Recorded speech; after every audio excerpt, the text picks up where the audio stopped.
Inverter Advanced Course Specifications and Precise Performance Matching Logic.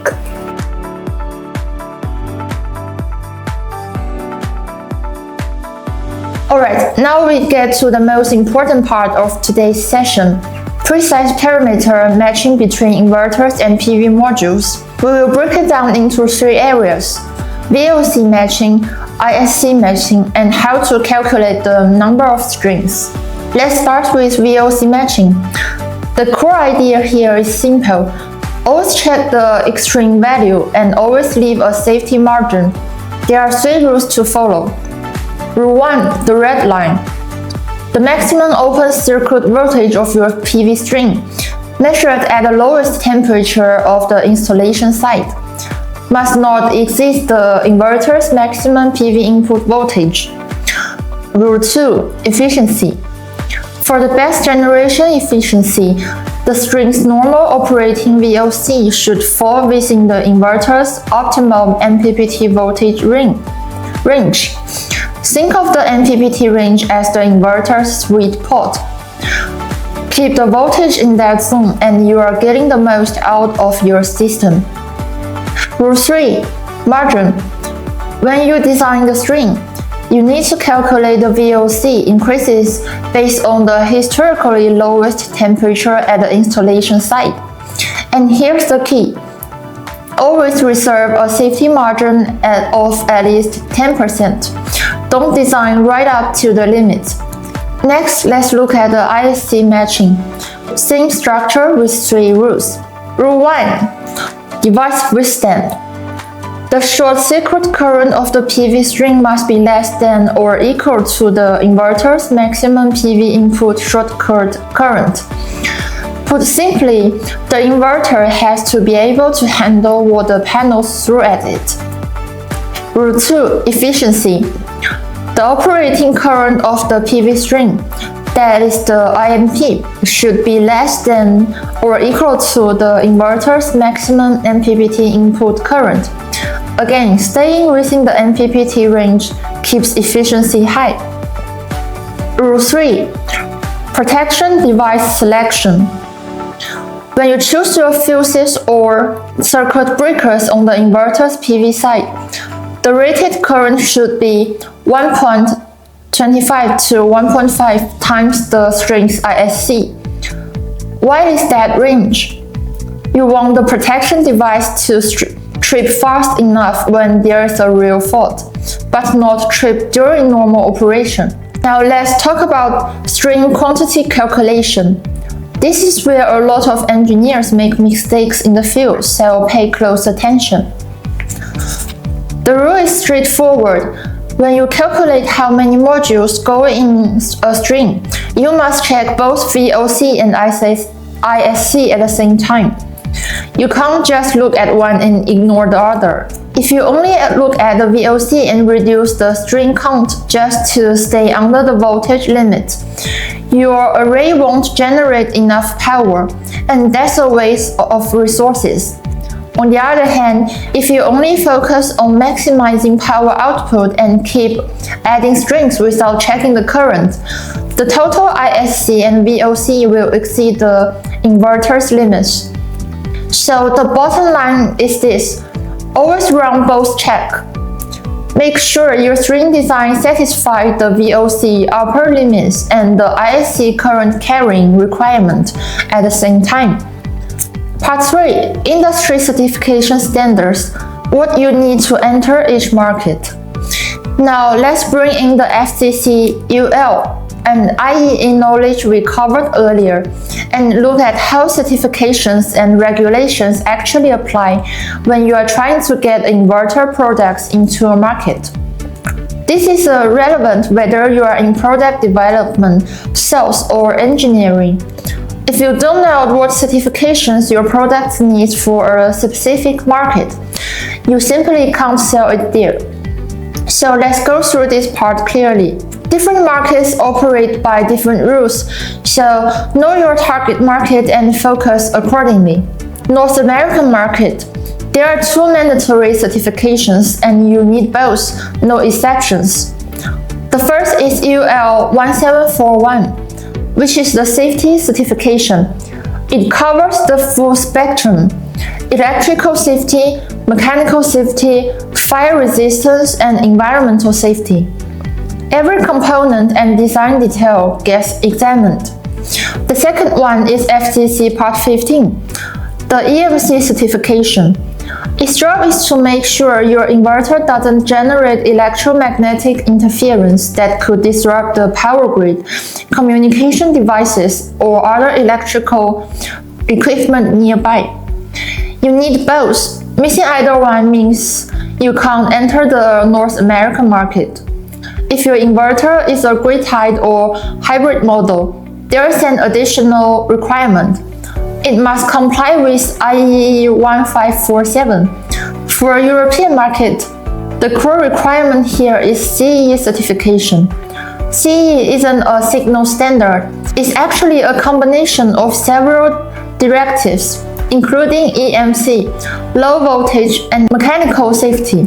The key reference standard specifically for inverters in Europe is EN 61683, which details requirements for equipment safety, performance, and grid connection characteristics. Standards by inverter types. Application determines what you need. Beyond market-level certifications, the type of inverters you are building also determines which operational standards apply. Let's go through each type. Grid-tied inverters need to follow IEEE 1547 for the US market and EN 50549 for the European market. These standards define the core operational requirements: how the inverter synchronizes with the grid, how quickly it disconnects when a fault occurs, and how it handles low voltage situations. Off-grid inverters fall under UL 1741 for the US market and EN 62100 for Europe. Since the inverter is operating independently without a grid to lean on, the focus shifts to battery coordinations, multi-layer protection logic, and maintaining stable power output under varying load conditions. Hybrid inverters have the most demanding requirements of all these three types. They need to meet all the standards that apply to the grid-tied inverters and all the standards that apply to off-grid inverters. Part 4. How to choose the right inverter from theory to practice. Now let's talk about how to actually select an inverter for a real-world project. The approach is simple. Start with the scenario, then narrow down to specific models based on parameters. Step 1. Choose the inverter type based on your scenario. There are three main scenarios to consider. Scenario 1. No grid or poor grid coverage. In this case, you need an off-grid inverter, because in these environments, the inverter is only the source of power. There's no grid to fall back on, so reliability has to come first. Scenario 2.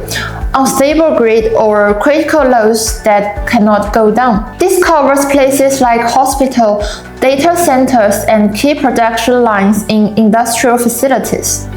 Here you need a hybrid inverter. And the most important factors to check are transfer time and UPS emergency power function. When the grid goes down, the inverter needs to switch to battery power in milliseconds. Any significant delay means critical equipment goes offline, and that's simply not acceptable in this environment. Scenario 3. Stable grid with the goal of using solar energy and feeding any surplus back to the grid. This is the typical setup for regular household and standard commercial facilities. A grid-tied inverter is the right choice here. The focus is on compliance with grid connection standards and maximizing generation's efficiency, because the goal is to produce as much usable power as possible. Step 2. Select the specific parameters. Once you determine the inverter type, the next step is to work out the specific parameters. There are two ways to approach this, based on the equipment you already have and based on your actual power requirements. Selecting based on existing equipment. For PV side, start by calculating your string configurations using the PV module's VOC and ISC values and make sure the inverter's maximum PV input voltage and MPPT current are a good match for your array. This is exactly the bidirectional verification we just covered, and it applies directly here. For battery side, the inverter's battery input voltage range must match the type of the battery you are using, lead-acid or lithium, along with its rated parameters. These two battery chemistry has very different voltage profiles, so they can't be treated interchangeably. For load side, the inverter's rated output power needs to be sufficient to cover your total load. And here's something that a lot of people overlook: inductive loads. Things like motors and air conditioners can draw 2 to 3 times their normal running current at the moment of startup. You need to factor that surge demand into your calculation, selecting based on power requirements. For residential applications, a rated output power of 3 to 16 kilowatts is typically sufficient for household use, and running 6 to 10 units in parallel will cover the electricity needs of the vast majority of homes. For batteries, choose low voltage modules with a voltage range of 40 to 60 volts. For the power supply configurations, single-phase or split-phase systems work well for most residential setups. However, if it's a large villa or high-consumption property, a three-phase system is the better choice. For commercial and industrial applications, here you will be looking at inverters with a rated output power of 20 to 100 kilowatts, with a minimum of 10 units connected in parallel, and potentially more, depending on the scale of the operation. Batteries should be high voltage, covering a range of 125 to 800 volts.